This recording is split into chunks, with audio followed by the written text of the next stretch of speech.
तेलंगाना के यादाद्री भुंगेर जिले में कोरोना वायरस से सनसनी फैल गई। जिले के यादाद्री मंदिर में 36 अफराद इस वबा से मुतासिर पाए गए। उनमें 14 पुजारी और 15 मंदिर के अहलकार और दीगर श्रद्धालु शामिल हैं। करीबी देहातों के अफराद में तशवीश की लहर दौड़ गई। इस वाकये के बाद बल्दिया की जानिब से मंदिर को जरासीम से पाक किया गया। यादाद्री में 15 मार्च से 25 तक ब्रह्मोत्सव मनाया गया। शुबा किया जा रहा है कि इस मजहबी प्रोग्राम के दौरान ही ये अफराद इस वबा से मुतासिर हुए हैं। इसमें हैदराबाद समेत दीगर इलाकों से श्रद्धालुओं की कसीर तादाद ने शिरकत की। इस मजहबी प्रोग्राम के इख्तिताम के 2 दिन बाद से ही कोरोना मुआयने किए गए, जिसके बाद इन मामलात का पता चला है। इस मंदिर में पुजारियों समेत दीगर स्टाफ की जुमला तादाद तकरीबन 290 है। आउटसोर्सिंग कॉन्ट्रैक्ट मुलाजमीन की तादाद 150 है। बकिया स्टाफ के मुआयनों पर कोरोना के मुतासरीन की तादाद में इजाफे का खदशा है।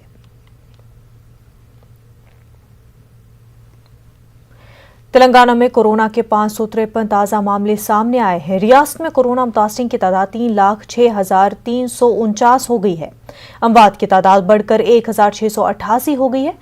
महकमे सेहत की जानिब से जारी करदा बुलेटिन में कहा गया है कि अब तक इस मर्ज से रुबए सेहत होने वालों की तादाद बढ़कर 3,01,56 हो गई है।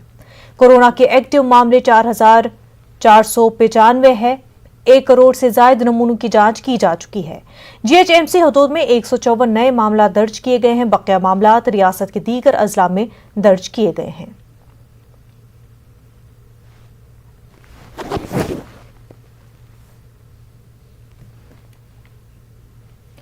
वज़ीर-ए-आज़म नरेंद्र मोदी ने अपने रेडियो प्रोग्राम मन की बात में हैदराबाद से ताल्लुक रखने वाले JS चौधरी की भी सताइश की, जिन्होंने 100 साल की उम्र में कोरोना टीका लिया। वो दीगर कई अफराद के लिए एक जज्बा बन गए। वज़ीर-ए-आज़म ने कहा कि चौधरी ने टीका लेते हुए तमाम से अपील की कि वो भी टीका लें। उन्होंने कहा कि वो ट्विटर और फेसबुक देख रहे हैं कि किस तरह लोग अपने बुजुर्गों के टीके लेने की तस्वीर सोशल मीडिया पर अपलोड कर रहे हैं। चौधरी ने हैदराबाद के एक प्राइवेट अस्पताल में टीका लिया था। 109 वर्ष की बुजुर्ग मां राम दुलिया जी ने टीका लगवाया है। ऐसे ही दिल्ली में भी 107 साल के केवल कृष्ण जी ने वैक्सीन की डोज ली है। हैदराबाद में 100 साल के जय चौधरी जी ने वैक्सीन लगवाई और सभी से अपील भी है कि वैक्सीन जरूर लगवाएं।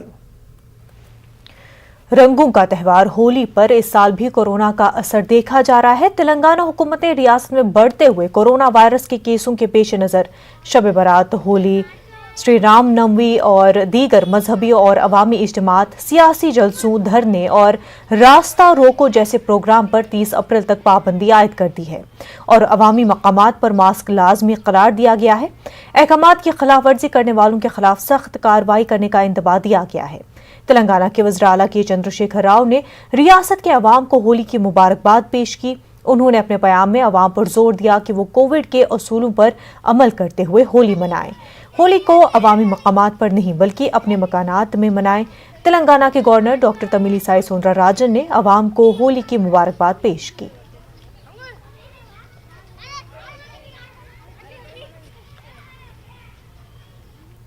तेलंगाना के वजीर IT के तारक रामाराव का 29 मार्च को होने वाला दौरा मुलतवी कर दिया गया है। होली त्यौहार के पेश नजर दौरे को मुलतवी कर दिया गया है।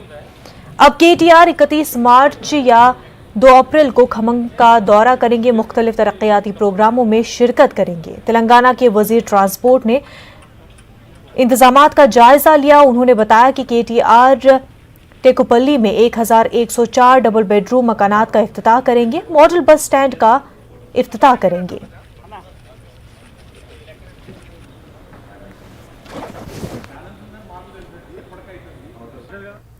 MIM सरबराह असदुद्दीन ओवैसी ने मगरबी बंगाल असेंबली में अपने 2 उम्मीदवारों का ऐलान किया। उन्होंने आइंदा दिनों में मजीद उम्मीदवारों के नाम का ऐलान करने की बात कही। उन्होंने वाज़ेह किया कि मगरबी बंगाल इलेक्शन में MIM तन्हा मुकाबला करेगी। उन्होंने एक रैली से खिताब करते हुए कहा कि अपने मसाइल को हल करने के लिए ऐवानों में मुस्लिम नुमाइंदगी में इजाफा होना चाहिए। उन्होंने कांग्रेस, लेफ्ट, TMC और BJP को तनकीद का निशाना बनाया। मेरे बच्चे को नौकरी नहीं मिली, मेरे घर में चिराग नहीं है और तुम मेरी चिराग की बातें करते हो। कितना धोखा दिया तुमने 30 साल में। मेरे भाई याद रखो, मेरी जिंदगी कब तक है अल्लाह जानता है, मगर मैं आपसे कह रहा हूं, जब तक आप सियासी तौर पर मुत्तहिद नहीं होंगे, जब तक आप सिर्फ वोट डालने वाले के साथ साथ वोट लेने वाले नहीं बनेंगे, आपके मसाइल नहीं हल होंगे, आपके प्रॉब्लम्स नहीं सॉल्व होंगे, आपके प्रॉब्लम्स नहीं सॉल्व होने वाले। मेरी बात को याद रखो। आप हो सकता है कि किसी को मेरी बात गलत दिख रही होगी, मगर आपके प्रॉब्लम नहीं सॉल्व होंगे, आपके मुश्किलात का खात्मा नहीं होगा, आपके बच्चे जेलों में सड़ते रहेंगे, उनकी जवानी बर्बाद हो जाएगी, हमको गवर्नमेंट में नौकरियां नहीं मिलेंगी। ये तो कॉन्स्टिट्यूशनल राइट है ना, हमारे संविधान में right to equality fundamental right है, हमारे कॉन्स्टिट्यूशन में liberty, equality, fraternity, justice Baba Saheb Ambedkar ने प्रियम्बल में रखी। तो बताओ क्या कांग्रेस ने किया, क्या लेफ्ट ने किया, क्या भाजपा ने किया, क्या मोदी कर रहे? कोई नहीं कर रहा। मेरे अजीज दोस्तों और बुजुर्गों, इसीलिए मैं आपसे अपील कर रहा हूं कि आपने सबको वोट दिया है, एक मरतबा मजलिस इत्तेहादुल मुस्लिमीन का साथ देकर देखो, एक मरतबा साथ देकर देखो। साबिक रुकन पार्लियामेंट कोंडा विश्वेश्वर रेड्डी ने कहा है कि वो अपने सियासी मुस्तकबिल पर जल्द फैसला करेंगे। उन्होंने कांग्रेस से इस्तीफा देने के बाद मीडिया से बात की और कहा कि वो इस सिलसिले में आवाम से मशवरा कर रहे हैं। टीआरएस कांग्रेस को तनकीद का निशाना बनाया। उन्होंने कहा कि कांग्रेस मजबूत अपोजिशन बनने में भी नाकाम रही। साबिक रुकन पार्लियामेंट ने कहा कि कांग्रेस ने मगरबी बंगाल में IFS से इत्तेहाद करके एक और गलती की। उन्होंने तेलंगाना में शर्मिला की नई पार्टी कायम करने के ऐलान का खैर मकदम किया है। కొత్త పార్టీ పెట్టాలనా లేకుంటే ఇంకెవరైనా కొత్త పార్టీ పెడితే వాళ్ళతో కలవాలనా, ఇండిపెండెంట్గా నిలబడాలని చాలా మంది ఇండిపెండెంట్గా నిలబడి, ఎందుకంటే లాస్ట్ ఉన్నాను తప్పనిసరిగా ఈ 3 నెలలు అయితే నేను ప్రజలతో దూరం ఉండాను. ఈ 3 నెలల్లో నాకు ఎన్నో ప్రోగ్రామ్స్ ఉన్నాయి. ఒకటేమో ప్రజలకు అవగాహన తేవడం, ఇంకోటేమో సోషల్ వర్క్ ప్రోగ్రాము. నేను మత్స్యకార సంఘం, ప్రతి మత్స్యకార సంఘంకి ఒక్కొక్క బోట్ ఇస్తాను ప్రకటన చేసిన, అవి చేస్తుంటాను. తర్వాత 3D మోడల్ ఆఫ్ తెలంగాణ, అంటే టోపో మ్యాప్ ఆఫ్ తెలంగాణ అంతా తీసుకొని ప్రజలకు టీఎంసీ ఏంది, క్యూసెక్ ఏంది, ఇరిగేషన్ ఏంది, లిఫ్ట్ ఇరిగేషన్ ఏంది, ఇవన్నీ ఎక్స్ప్లెయిన్ చేస్తుంటాను. ఏంటంటే మన కాంగ్రెస్ పార్టీ అక్కడ ఫర్ఫరా షరీఫ్తో పొత్తు పెట్టుకొని ముస్లిం ఓట్లు గుంజుతున్నది, గుంజి బీజేపీకి లాభం చేస్తున్నది అని కాంగ్రెస్ సీనియర్స్ అందరు నెత్తికొట్టుకుంటున్నారు. ఒక మంచి అవకాశం ఉండే ఈ రైతు ఆందోళన వల్ల మళ్ళీ ఒక జోష్ వచ్చింది కాంగ్రెస్ పార్టీకి. అది పెట్టుకోవచ్చు, ఇక్కడ దాని తప్పేం లేదు. గెలిచినా గెలుస్తుండొచ్చు, కొంతమంది జాయిన్ అయినా ఉండొచ్చు, కానీ यसरदल कुरान अकेडमी हैदराबाद की जानिब से कुल हिंद तहरीरी मुसाबका के नताइज का ऐलान डायरेक्टर यसरदल कुरान अकेडमी मोहम्मद अब्दुल रहीम खुर्रम जामई ने किया। उन्होंने बताया कि कोरोना के हालत में तलबा और तालिबात को कुरान से जोड़े रखने और उनकी तहरीरी सलाहियत को उभारने के लिए ही ये मुसाबका मुनक्किद किया गया था, जिसमें हिंदुस्तान भर के मदारिस और यूनिवर्सिटियों के बिला मसलक तलबा और तालिबात तकरीबन 455 ने हिस्सा लिया। इन तमाम इनाम याफ्ता स्टूडेंट्स के जरिए ड्राफ्ट इनामी रकम और तौसीफी सनद रवाना की जाएगी। तहरीरी मुसाबका बराए तलबा और तालिबात मुनक्किद किया गया था। हमारे इस दूसरे मुसाबक़े में कुरान मजीद से मुताल्लिक़ 5 मौज़ूआत दिए गए थे, जिसका पहला मौजू था उर्दू तफासिर का तक़ाबुली जायज़ा, और दूसरा मौजू उर्दू ज़बान की गुमशुदा तफासिर, और तीसरा मौजू गैर मुस्लिम मुफ़क्किरीन की तफसीरी ख़िदमात, चौथा मौजू ख़वातीन की तफसीरी ख़िदमात, पाँचवा मौजू अरबी तफासिर के उर्दू तर्जुमे, तारुफ़ व तज्ज़िया।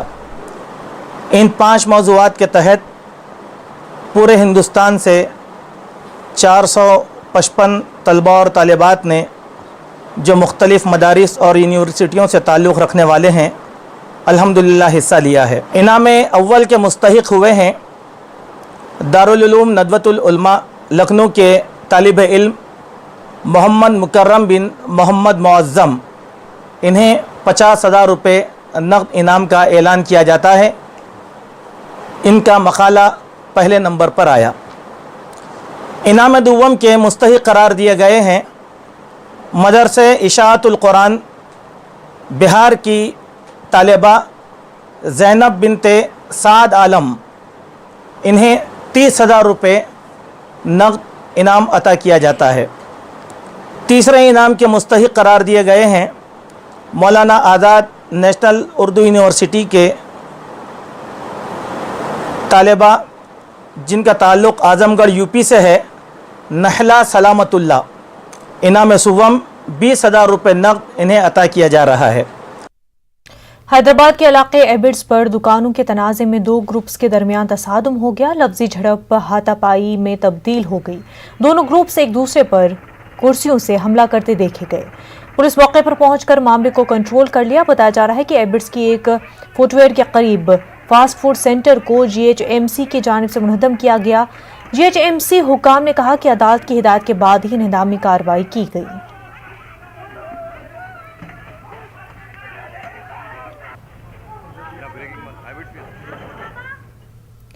हिस्ट्री टीवी 18 पर OMG ये है मेरा इंडिया प्रोग्राम वापस आ रहा है। तफरीह और दिलचस्पी से भरपूर कहानियों के साथ देखिए एक ऐसी ही कहानी की झलक जिसमें एक किसान ने बनाया एक अनोखा make in India innovative product जिसकी मदद से आप ऊंचे ऊंचे पेड़ों पर सेकंड्स में चढ़ सकते हैं।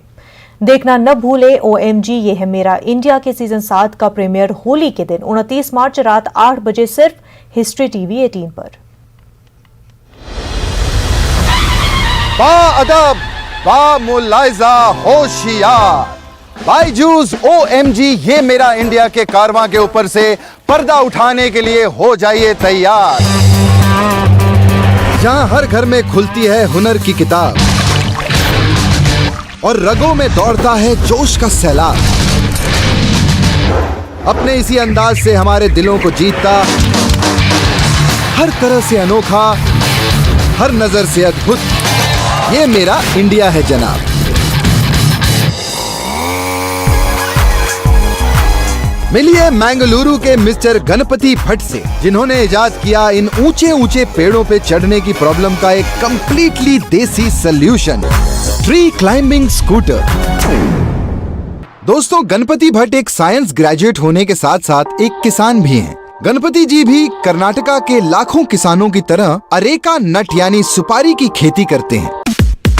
अपने एक दोस्त के यहाँ रोबोटिक मशीन से अरेका के पेड़ों की फ्यूमिगेशन होते देख गणपति जी के मन में ये ख्याल आया कि अगर एक मशीन इतने ऊंचे ऊंचे पेड़ों पे इतनी एक्यूरेसी से पेस्टिसाइड छिड़क सकती है तो कोई मशीन इन पेड़ों पे चढ़ क्यों नहीं सकती।